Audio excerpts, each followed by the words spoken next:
In today's video, let me quickly show you how to transfer your Spotify playlist inside of Tidal.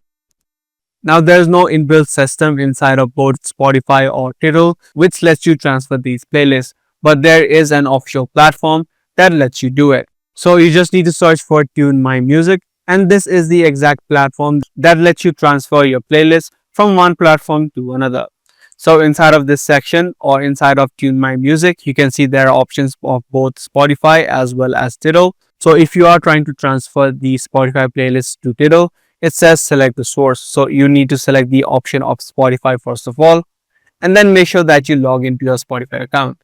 Once your Spotify now has been logged in, you can either copy your link or paste it in, or you can also click on the load from Spotify account. This way it lets you select all of the playlists that you want to transfer. So just make sure that the playlist that you want to transfer is checked, and then you can click on the choose destination option. The next step is going to be to choose the Tidal option so that all of it is successfully transferred. Now here you'll need to log into your Tidal account as well. Make sure you add in your email address, your username, and then your password as well. Once your Spotify and Tidal are connected to Tune My Music, you can clearly see it says transfer your music from Spotify to Tidal, and you just need to finally click on the start transfer button.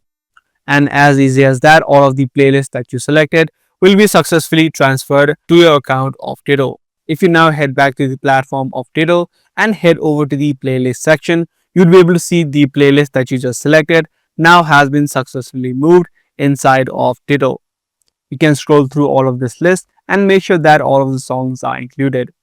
So that's all there is in transferring your playlist from Spotify to Tidal. If this guide video was helpful to you, be sure to subscribe, share, and also give this video a thumbs up. That's pretty much all for today. I'll see you in the next video.